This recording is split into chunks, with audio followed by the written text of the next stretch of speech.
बिस्मिल्लाहिर्रहमानिर्रहीम। शुरू करता हूँ अल्लाह ताला के बाबरकत नाम से जो बड़ा मेहरबान है। आज की हमारी जो वीडियो है ये रिलेटेड होगी मैट्रिसेस और डिटर्मिनेंट से।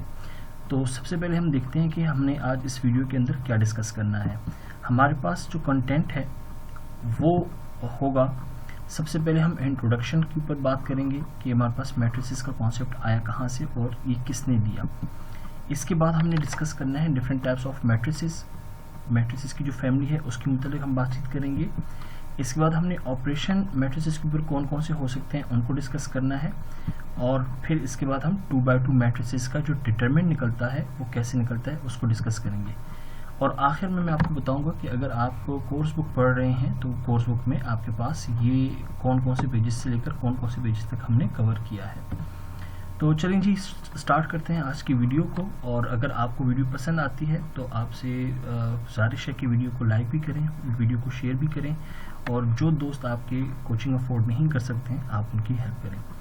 तो वीडियो स्टार्ट करने से पहले मैं आपको एक चीज़ और बता दूं कि मेहनत जो है वो इंसान को कभी भी मेहनत इंसान की रायगा नहीं जाती है। मेहनत करते रहें और हालात का मुकाबला करें।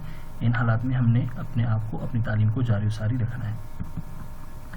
तो चलें जी स्टार्ट करते हैं। सबसे पहले हमारे पास जो कॉन्सेप्ट आएगा वो क्या है, इंट्रोडक्शन के हवाले से है, और हमने इंट्रोडक्शन को देखना है कि इंट्रोडक्शन में हमारे पास क्या चीज़ है।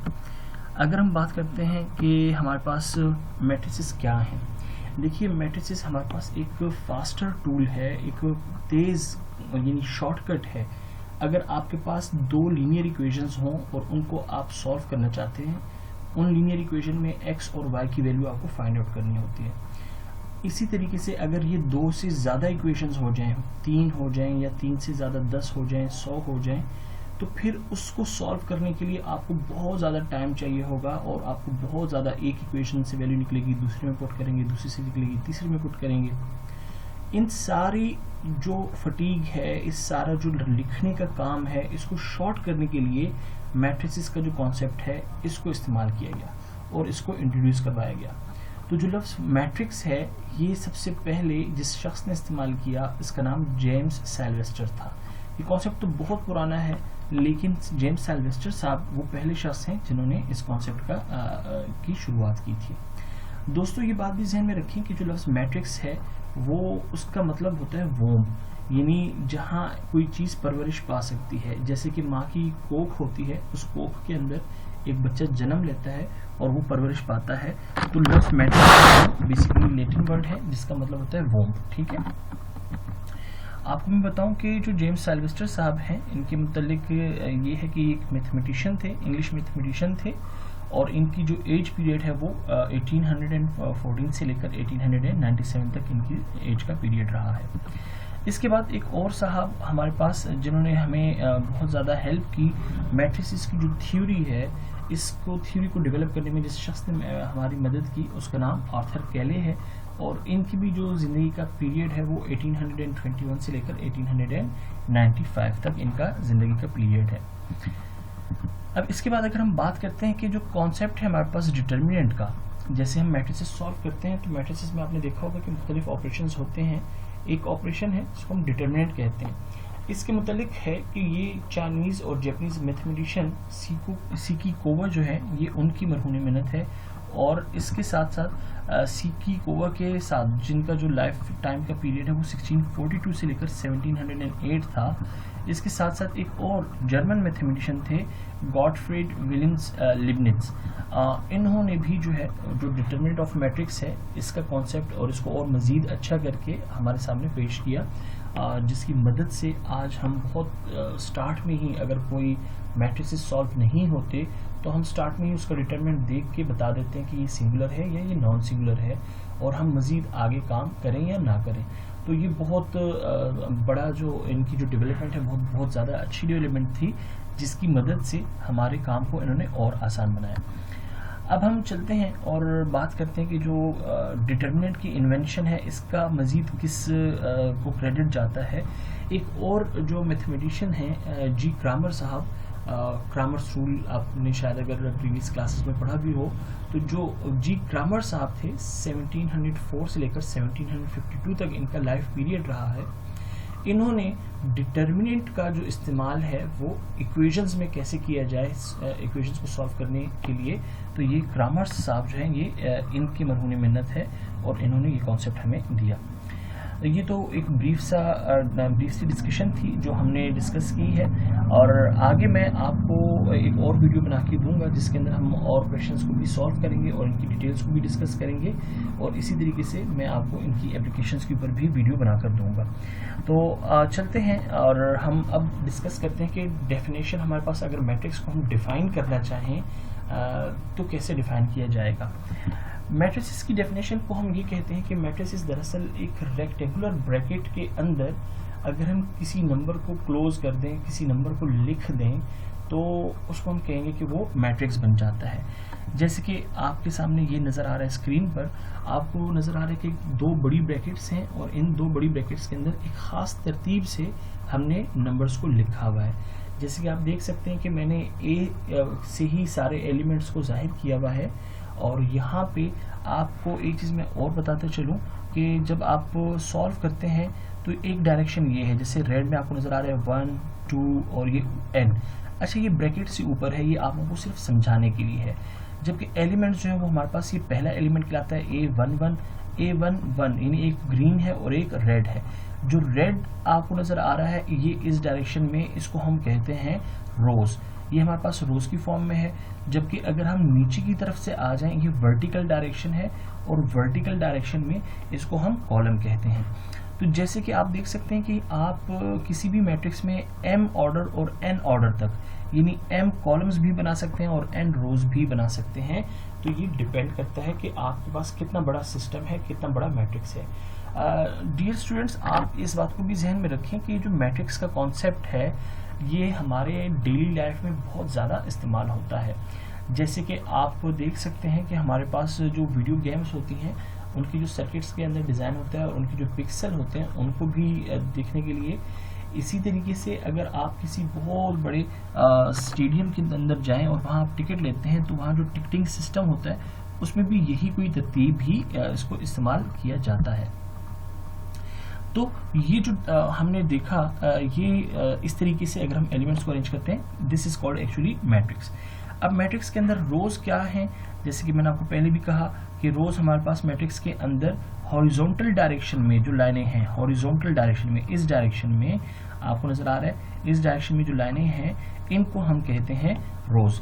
जबकि कॉलम्स हम किसे कहते हैं, जो वर्टिकल डायरेक्शन है, यानी ऊपर से नीचे की जानिब, ऊपर से नीचे की तरफ जब आप आते हैं तो जो हमारे पास एलिमेंट्स या एंट्रीज लिखी होती हैं इनको हम कॉलम्स कहते हैं। जबकि जितने भी सारे नंबर्स आपके पास इसमें मौजूद हैं, इन हर एक इंडिविजुअल नंबर को आप कहते हैं एंट्रीज। यानी ये एक अलग एंट्री है, ये एक अलग एंट्री है, ये एक अलग एंट्री है। इस एंट्री का, इसकी जो पोजीशन है इसको A1n कहेंगे, इस एंट्री को A22 कहेंगे, जिस तरह ये एंट्री है इसको हम A31 कहेंगे। तो कुल मिला के ये सारा कुछ जो भी इसके अंदर लिखा जाएगा, जितनी भी चीज़ें लिखी जाएंगी, हर एक चीज़ अलग अलग एंट्री कहलाएगी और हर एंट्री की अपनी एक खासियत होती है, उसकी अपनी एक पोजीशन होती है। तो इसको भी आपने जहन में रखना है। अब हम आगे चलेंगे और आगे हम बात करेंगे कि हमारे पास टाइप्स ऑफ मैट्रिसेस क्या क्या हैं, कितनी किस्म के मैट्रिसेस हमारे पास मौजूद हैं। तो स्टूडेंट्स, सबसे पहले हम बात करेंगे रो मैट्रिक्स की। जैसे कि आपके सामने है कि अगर कोई ऐसा मैट्रिक्स है जिसके अंदर एक ही रो हो, जैसे आपको यहाँ पे नज़र आ रहा है AI1, AI2, AI3, AIN। अब ये एक ही रो है, इस एक रो को, इस तरह के मैट्रिक्स को हम रो मैट्रिक्स कहते हैं। जबकि इसके अंदर जो कॉलम है आपको नज़र आ रहा है, ये फर्स्ट कॉलम है, ये सेकंड कॉलम है, थर्ड कॉलम है और ये फोर्थ, कुछ भी कॉलम आपके पास आ सकता है। यानी कॉलम्स की तादाद तो कुछ भी हो, लेकिन रो आपके पास सिंगल हो, तो इस तरह के मैट्रिक्स को आप रो मैट्रिक्स कहते हैं। आगे चलते हैं। इसके बाद हमारे पास एक नेक्स्ट है, that is called column matrix. Column matrix में स्टूडेंट्स हमारे पास इसी के बरअक्स, इसी के ऑपोजिट एक ऐसा मैट्रिक्स जिसके अंदर सिर्फ एक कॉलम हो, यानी उसकी जो सारी एंट्रीज हैं वो कॉलम के अंदर लिखी हुई हों, तो इस तरह के मैट्रिक्स को आप कॉलम मैट्रिक्स कहते हैं। आगे चलते हैं। हमारे पास जो नेक्स्ट मैट्रिक्स है उसका नाम है रेक्टेंगुलर मैट्रिक्स। एक ऐसा मैट्रिक्स जिसके अंदर जो रोज हैं जिनको हम MCB जाहिर करते हैं और जो कॉलम्स हैं जिसको हम n से जाहिर करते हैं, अगर इनकी तादाद आपस में बराबर ना हो तो ऐसे मैट्रिक्स को आप रेक्टेंगुलर मैट्रिक्स कहते हैं। जैसे यहाँ पे आपको नज़र आ रहा है, मेरे पास ये एक मैट्रिक्स है जिसमें 4, 1, -3 और ये एक रो है, 7, 5 और 3 ये दूसरी रो है। दो इसमें रोज हो गई, एक ऊपर वाली और एक नीचे वाली। लेकिन अगर आप कॉलम की बात करते हैं तो 4, 7 ये एक कॉलम, 1, 5 ये दूसरा कॉलम और -3 और 3 ये तीसरा कॉलम है। तो आपको नज़र आ रहा है कि इस मैट्रिक्स के अंदर टोटल 2 रोज हैं लेकिन कॉलम इसके अंदर 3 हैं। तो अब कैसे हो सकता है 2 और 3 यानी 2 और 3 तो इक्वल नहीं हो सकते। तो इट मीन्स कि ऐसा मैट्रिक्स जिसमें रोज और कॉलम्स की तादाद इक्वल ना हो, इसको हम रेक्टेंगुलर मैट्रिक्स कहते हैं। स्टूडेंट्स, अब हम आते हैं स्क्वायर मैट्रिक्स की जानिब। स्क्वायर मैट्रिक्स में आपके सामने ही है कि ऐसा मैट्रिक्स जिसमें रोज और कॉलम्स की तादाद इक्वल हो। अगर इनकी तादाद इक्वल होगी, ये एक जितने होंगे यानी जितने रोज हैं उतने ही कॉलम्स हों, तो इस तरह के मैट्रिक्स को आप स्क्वायर मैट्रिक्स कहते हैं। जैसे कि आपको यहाँ नजर आ रहा है 1, 2, 3, 4। अब आप यहाँ देखें कि ये 1 और 2 ये एक रो है, 3 और 4 ये दूसरी रो है। लेकिन कॉलम में अगर आप देखें 1, 3 और 2, 4 तो 2 कॉलम्स हैं और 2 ही रोज हैं, इसीलिए इसको आप स्क्वायर मैट्रिक्स कहते हैं। इसी के सामने एक और एग्जांपल भी आपके सामने है। आप देख सकते हैं कि यहाँ पे 3 रोज हैं। पहली रो 2 से स्टार्ट हो रही है, 7 पे खत्म हो रही है। दूसरी रो 7 से स्टार्ट हो रही है, 0 पे खत्म हो रही है। और तीसरी रो 0 से स्टार्ट होकर 3 पे खत्म हो रही है। जबकि इसके जो कॉलम्स हैं वो भी 3 हैं, 2, 5 और 7 से स्टार्ट होकर 0, 5 और 3 पर खत्म हो रहे हैं। तो इसमें 3 रोज और 3 कॉलम्स हैं, इसी वजह से इसको हम स्क्वायर मैट्रिक्स कहते हैं। स्टूडेंट्स, अब हम चलेंगे और कुछ और टाइप्स के मैट्रिक्स को भी आपके साथ शेयर करेंगे। जैसे कि आपको रो और कॉलम मैट्रिक्स का मैंने बता दिया है, एक और जो एग्जांपल है हमारे पास वो है जीरो मैट्रिक्स या नल मैट्रिक्स। ऐसा मैट्रिक्स जिसमें सारे इंट्रीज जो लिखे जाने वाली जो अंदर की पोजीशंस के ऊपर चीज़ें लिखी जाती हैं, इनको इंट्रीज कहा जाता है। अगर सारे इंट्रीज कुछ भी ना हो माँ सिवाय 0 के, यानी 0, 0, 0, 0 हर जगह आपको नजर आए, तो इस तरह के मैट्रिक्स को आप जीरो या नल मैट्रिक्स कहते हैं। इसके बाद स्टूडेंट्स, हमारे पास एक और टाइप है मैट्रिक्स की जिसको हम डायगोनल मैट्रिक्स कहते हैं। डायगोनल मैट्रिक्स में आप इस बात का जहन में ख्याल रखिएगा कि एक ऐसा मैट्रिक्स जिसमें सिर्फ डायगोनल, जिस तरह ये A है, ये B है, ये C है, सिर्फ डायगोनल के अंदर जो है वो आपके पास एंट्रीज हों नॉन जीरो, लेकिन डायगोनल के अलावा बाकी जितने भी, जिस तरह आपको यहाँ नजर आ रहा है ये 0, 0, 0 लिखा हुआ है या ये 0, 0, ये 0 है, इस तरह की एंट्रीज हों तो इसको हम डायगोनल मैट्रिक्स कहते हैं। इसी तरह इस डायगोनल मैट्रिक्स को स्केलर उस वक्त कहा जाएगा कि अगर बाकी सारी एंट्रीज तो 0 हों और जो डायगोनल के अंदर आने वाली एंट्रीज हैं वो एक ही जैसी हों। जैसे यहाँ पे A है, इधर भी A है और इस जगह पर भी A है। इस A की जगह पे B भी हो सकता था, C भी हो सकता था, कोई नंबर भी हो सकता था, पॉजिटिव नंबर भी हो सकता था, नेगेटिव नंबर भी हो सकता था। तो इस तरह के मैट्रिक्स को आप स्केलर मैट्रिक्स कहते हैं। फिर इसी तरीके से आपके पास है यूनिट मैट्रिक्स। अगर यही स्केलर मैट्रिक्स जिसमें आप एक जैसी चीज को लिख रहे हैं वो एक जैसी चीज रिप्लेस हो जाए 1, 1, 1 से, यानी इसकी जगह सिर्फ 1, 1, 1 रहे और बाकी सारी एंट्री 0, 0 हो जाएं, तो इस तरह के मैट्रिक्स को आप यूनिट मैट्रिक्स कहते हैं। डियर स्टूडेंट्स, इसके बाद एक और ख़ास किस्म का हम मैट्रिक्स पढ़ेंगे। ये 2 तरह के होते हैं, एक अपर ट्रायंगुलर मैट्रिक्स कहलाता है और एक लोअर ट्रायंगुलर मैट्रिक्स कहलाता है। दोनों बहुत ही आसान है जनाब। अगर कोई ऐसा मैट्रिक्स है जिसमें ऊपर की जानिब जैसे ये A, B, C, फिर यहाँ 0, D, E और फिर 0, 0, F है। आप देखें ये 0 और ये 0 नीचे की जानिब एक ट्रायंगल सा बना रहे हैं। ये आपको एक ट्रायंगल बनता हुआ नजर आ रहा है, जबकि जो नॉन जीरो एंट्रीज हैं वो यहाँ ऊपर की जानिब एक ट्रायंगल बना रही हैं। अगर आप इस पे गौर करें तो आपको ये डायगोनल से ऊपर एंट्रीज का एक ट्रायंगल नजर आ रहा है, जबकि डायगोनल के नीचे 0, 0 का एक ट्रायंगल नजर आ रहा है। इस तरह के ट्रायंगल में जिसमें एंट्रीज ऊपर की जानिब हों इसको हम अपर ट्रायंगुलर मैट्रिक्स कहते हैं, जबकि लोअर ट्रायंगुलर मैट्रिक्स में यही कुछ ऑपोजिट हो जाता है। जो नॉन जीरो एंट्रीज हैं वो नीचे की जानिब हो जाएंगी और जो 0, 0 होंगे वो ऊपर की जानिब आ जाएंगे। अब हम चलते हैं और प्रिंसिपल डायगोनल के मुतालिक बात करते हैं। ये प्रिंसिपल डायगोनल क्या चीज़ है। स्टूडेंट्स, जैसे आपको स्क्रीन पर नज़र आ रहा है, हमारे पास एक मैट्रिक्स है जो मैंने पिंक कलर से हाईलाइट किया हुआ है। इस डायरेक्शन में लिखने वाले जितने भी नंबर्स होंगे, जैसे यहाँ पे 1, 8, 7 और -9 है, इन नंबर्स को मेन डायगोनल के एलिमेंट्स कहा जाता है और यही मेन डायगोनल है। ये जो आपको नज़र आ रहा है ये मेन डायगोनल है। इसी तरह एक और सेकेंडरी डायगोनल भी बन सकता है। अगर हम सेकेंडरी डायगोनल की बात करते हैं तो जिस तरह इस मैट्रिक्स में आपको ये रेड कलर में जो एलिमेंट्स नज़र आ रहे हैं, जैसे ये A14, A23, A32 और A41, तो आप देखिए यहाँ पे ये भी एक लाइन सी बनी हुई नज़र आ रही है। इस तरह की लाइन को हम सेकेंडरी डायगोनल कहते हैं। उम्मीद है कि आपको डायगोनल की मुतल्लिक इंफॉर्मेशन मिल गई होगी और आपको समझ में आ गया होगा। अब हम आगे की तरफ बढ़ते हैं और अगला जो हमारे पास टॉपिक है वो है equal matrices. Dear students, equal matrices बहुत ही इम्पोर्टेंट कॉन्सेप्ट है। दो मैट्रिसेस को इक्वल मैट्रिक्स उस वक्त कहा जाएगा कि जब उनमें उनका ऑर्डर ठीक हो, यानी ऑर्डर ठीक से मुराद ऑर्डर बराबर हो। अगर एक मैट्रिक्स में जितने रोज और कॉलम्स हैं, दूसरे मैट्रिक्स में भी उतने ही रो और उतने ही कॉलम हों, उसमें ज़र्रा बराबर भी फर्क ना हो, तो हम कहेंगे वो इक्वल मैट्रिक्स की शर्त की पहली सीढ़ी अबूर कर लेते हैं। इक्वल मैट्रिक्स की जो दूसरी शर्त है वो ये है कि ऑर्डर के साथ साथ इनकी कॉरिस्पॉन्डिंग इंट्रीज जो हैं वो भी एक जैसी हों।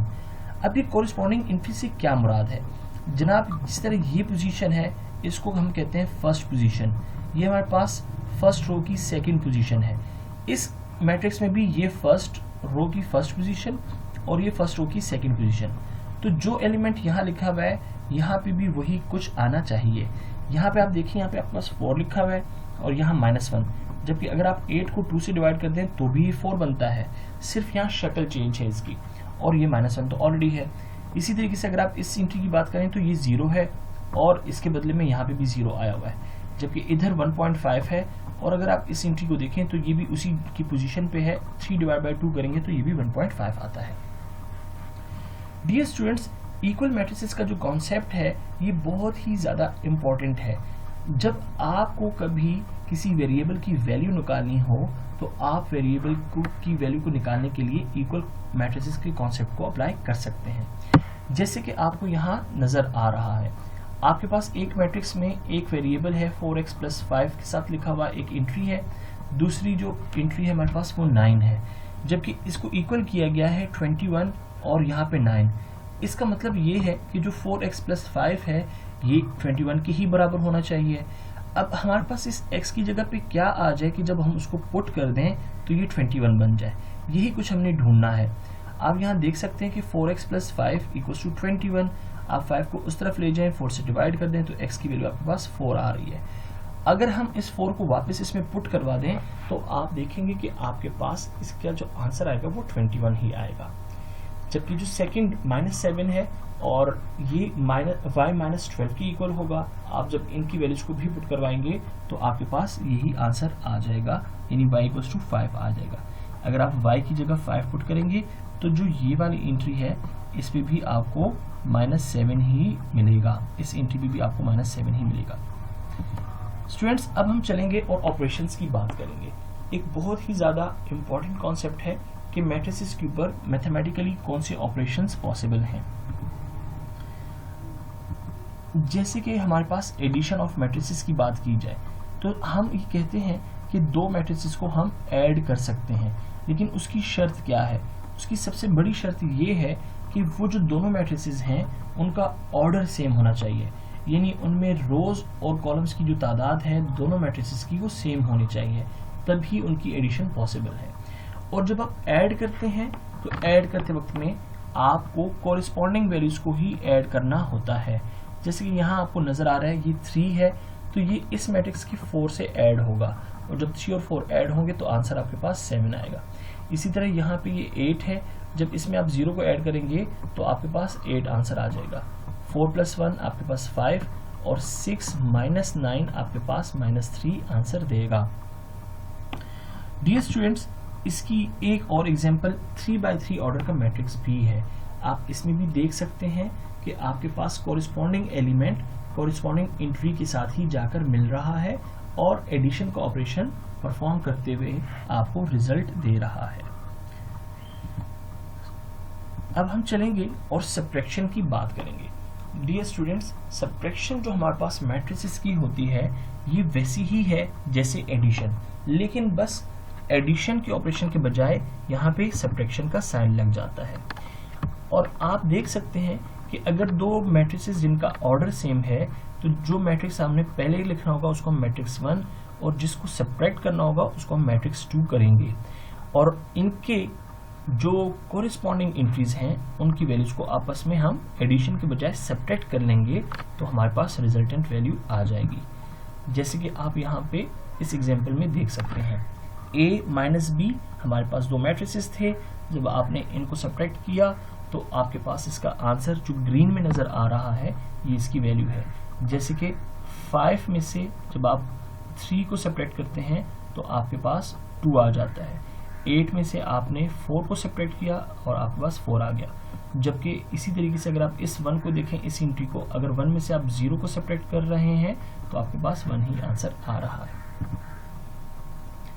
डियर स्टूडेंट, अगला जो हमारे पास कॉन्सेप्ट है वो ट्रांसपोज ऑफ अ मैट्रिक्स है। ये भी एक ऑपरेशन है और इस ऑपरेशन के अंदर क्या होता है, अगर आपके पास कोई भी मैट्रिक्स लिखा हुआ है, जैसे कि एक मैट्रिक्स है उसका ऑर्डर 2/3 है, जब आप इसको ट्रांसपोज करेंगे तो आपके पास इसकी ये जो ऑर्डर है ये चेंज हो जाएगा। 2/3 वाला जो मैट्रिक्स होगा अब वो 3/2 वाले मैट्रिक्स में कन्वर्ट हो जाएगा। इसमें होता ये है कि आपको जिस मैट्रिक्स का ट्रांसपोज लेना है आप उसकी रो को उसके कॉलम के अंदर कन्वर्ट कर देते हैं। जैसे यहाँ पे आपको नजर आ रहा है ये 6, ये 4, ये 24 है, आप ये रो की शक्ल में है यहाँ पे, जब आप इसका ट्रांसपोज लेंगे तो ये 6, 4 और 24 हो जाएगा। इसी तरह जो सेकंड रो है वो यहाँ पर सेकंड कॉलम में तब्दील हो जाएगी। इसकी एक एग्जांपल और है और इस एग्जांपल को आप देखिए, ये भी एक बहुत ज्यादा इंपॉर्टेंट रिजल्ट है। अगर कभी ऐसा हो कि आपसे दो मैट्रिसेस आपको दिए जाएं और आपसे कहा जाए कि ए और बी को प्लस करके उसका ट्रांसपोज ले लें, तो ये याद रखिएगा, अगर आपके पास जैसे यहाँ पे ए है और ये आपके पास बी है, मैंने इसको पहले ही सॉल्व किया हुआ है कि ए और बी को ऐड करने के बाद जो रिजल्ट आता है उसको आप ट्रांसपोज कर लें। एक तो ये रिजल्ट हो गया। एक इसी तरीके से अगर आपसे कहा जाए कि a plus b whole transpose that is equals to a transpose plus b transpose, जैसे ये नीचे मैंने आपको सॉल्व करके दिखाया हुआ है, तो ये दोनों रिजल्ट हमेशा सेम रहेंगे। यानी आप पहले ब्रैकेट में ऐड करके और होल ट्रांसपोज कर लें, या ब्रैकेट के अंदर जो मैट्रिसेस हैं उनका अलग अलग ट्रांसपोज निकालें। जैसे यहाँ पे निकाला हुआ है a ट्रांसपोज और ये आपके सामने है b ट्रांसपोज, और इसके बाद इन दोनों को जब आप ऐड करते हैं तो ये रिजल्ट और ये रिजल्ट आप देखें 3 1 5 2 4 13 और 3 1 5 2 4 13, तो ये दोनों रिजल्ट जो हैं ये आपके सामने क्या होंगे, ये बिल्कुल इक्वल आएंगे। मैं इसको जरा इस तरह कर देता हूँ, आप देख सकते हैं कि दोनों रिजल्ट्स आपके पास इक्वल आ रहे हैं। तो आई होप आपको ये ट्रांसपोज का जो कॉन्सेप्ट है ये भी क्लियर हो गया होगा। अब हम चलेंगे आगे की जानिब और देखते हैं कि हमारे पास इसमें हम और कौन सी चीज़ों को लेकर चल सकते हैं। तो स्टूडेंट्स, इसके बाद हमारे पास जो कॉन्सेप्ट आ रहा है वो स्केलर मल्टीप्लिकेशन है। अगर हमारे पास कोई मैट्रिक्स है, स्केलर मल्टीप्लिकेशन से क्या मुराद है, अगर कोई मैट्रिक्स है और आप उसको किसी भी नॉन जीरो नंबर से मल्टीप्लाई कर दें तो इसको हम कहते हैं स्केलर मल्टीप्लिकेशन। यहाँ पे एक जिस तरह ये मैट्रिक्स है 5 -5 0 12, अब ये जो -3 है ये एक ऐसा नंबर है, इसको हम कहते हैं स्केलर नंबर। अगर आप इस मैट्रिक्स को इस स्केलर नंबर से मल्टीप्लाई करेंगे तो आपके पास यहाँ पे -15 यानी ये हर एंट्री के साथ जाकर मल्टीप्लाई हो जाएगा और हमारे पास रिजल्टेंट -15, 15, 0 और -36 आ जाएगा। इसी तरीके से किसी भी ऑर्डर का मैट्रिक्स होगा तो जब वो किसी स्केलर वैल्यू से मल्टीप्लाई होगा तो स्केलर वैल्यू यानी स्केलर जो नंबर होगा वो उसके हर एंट्री से जाकर मल्टीप्लाई हो जाएगा और जो उसका आंसर आता होगा वो हमारा फाइनल आंसर आ जाएगा। अब हम बात करें dear students multiplication of two matrices की। क्या दो मैट्रिसेस मल्टीप्लाई हो सकते हैं? तो इसका जवाब है जी हाँ, दो मैट्रिसेस मल्टीप्लाई ज़रूर हो सकते हैं, लेकिन उसमें एक ख़ास तरतीब होगी, उसमें एक ख़ास ख्याल का ध्यान देना पड़ेगा, एक ख़ास ख्याल देना पड़ेगा, आपको ध्यान देना पड़ेगा। और वो क्या है? वो ये है कि अगर मान लो आपके पास एक मैट्रिक्स है जिसका ऑर्डर m/n है और एक और मैट्रिक्स है जिसका ऑर्डर n/k है। यहाँ पे आपको पता ही होगा कि m जो है वो नंबर ऑफ रोज को और n जो है वो नंबर ऑफ कॉलम्स को। तो ये जो पहला ब्रैकेट है ये पहले मैट्रिक्स के रोज और कॉलम्स को जाहिर करता है और ये जो दूसरा मैट्रिक्स है ये दूसरे मैट्रिक्स के रोज और कॉलम्स को जाहिर करता है। डियर स्टूडेंट्स, ये याद रखिएगा कि अगर दोनों मैट्रिसेस के ऑर्डर को लिखने के बाद इनकी जो ये इंटीरियर वैल्यूज हैं, जैसे यहाँ पे भी n आ रहा है और यहाँ पे भी n आ रहा है, अगर ये एक जैसे होंगे तो हमारे पास प्रोडक्ट जो है वो होगा, वो पॉसिबल होगा। हम कहेंगे प्रोडक्ट डिफाइंड है और इसका जो आंसर आएगा आने वाले जो आपके पास मैट्रिक्स है उसका जो आंसर आएगा वो m/k ऑर्डर का होगा। यानी इधर का m और इधर का k, जो आपके पास ये वैल्यू होगी, अगर यहाँ 2 रोज हैं तो आने वाला जो मैट्रिक्स है उसमें भी 2 ही रोज होंगे और अगर यहाँ पे आपके पास 5 कॉलम्स हैं तो आने वाले मैट्रिक्स में भी 5 कॉलम्स होंगे। तो जनाब ये हमारे पास मल्टीप्लिकेशन के लिए था और मल्टीप्लिकेशन के लिए हमारे पास और भी वीडियोस इसी चैनल पर मौजूद हैं। आप उन वीडियोस को देख सकते हैं कि 2 मैट्रिसेस को मल्टीप्लाई करने के लिए 3x3 ऑर्डर की मल्टीप्लिकेशन कैसे हो सकती है। स्टूडेंट्स, अब हम बात करेंगे डिटर्मिनेंट की। डिटर्मिनेंट एक और ऑपरेशन है, जैसे कि आपको बताया कि इसका कॉन्सेप्ट सीकीकोवा और लिबनिट्ज और इसके अलावा हमारे पास क्रामर्स ने दिया। तो जनाब डिटर्मिनेंट कैसे निकलता है, पहले तो आपको मैं बताऊं कि डिटर्मिनेंट का जो सिंबल है वो ये 2 सीधी लाइनें हैं जिनको हम मॉड्यूलस लाइन भी कहते हैं। और आपके पास जो भी मैट्रिक्स होगा आप उस मैट्रिक्स की जो एंट्रीज होंगी, जैसे कि आपको यहाँ पे इस मैट्रिक्स में नजर आ रहा है ये A, B, C और D एंट्री है। आपने क्या करना होगा, आप सबसे पहले इसी मैट्रिक्स के अंदर जो एंट्रीज हैं इनको आप मल्टीप्लाई करेंगे, लेकिन तरतीब ये होगी कि ये जो मल्टीप्लिकेशन है ये क्रॉस शक्ल में होगी, यानी A D से मल्टीप्लाई होगा, फिर माइनस का साइन लगेगा और B C से मल्टीप्लाई होगा। डियर स्टूडेंट्स, ये याद रखिएगा कि ये जो माइनस का साइन है ये हमेशा ऐसा ही रहेगा, ये बाय डिफॉल्ट माइनस का साइन रहता है। इसी तरीके से अगर आप यहाँ पे एक एग्जांपल देखें 8, 15, 7 और -3, तो इस हिसाब से ये 8 -3 से मल्टीप्लाई होगा और ये 15 7 से मल्टीप्लाई होगा, लेकिन इससे पहले हम नेगेटिव का साइन भी लगाएंगे। जैसे कि आपको यहाँ नजर आ रहा है 8 और -3 -24, फिर माइनस का साइन 7 और 15 105 होते हैं और इसका जो आंसर आएगा आपके पास वो -129 आ जाएगा। आज के लिए बस यही कुछ। अगर आपको वीडियो पसंद आई हो और आप इस तरह की और मज़ीद वीडियोस देखना चाहते हैं तो आप काइंडली हमारे चैनल को सब्सक्राइब कीजिएगा और हमारे लिए दुआएं कीजिएगा। अपनी दुआ में हमें याद रखिएगा, अपना बहुत सारा ख्याल रखिएगा। आपसे इंशाल्लाह फिर नेक्स्ट वीडियो में मिलेंगे। उस वक्त तक के लिए इजाज़त दें। अल्लाह हाफ़िज़।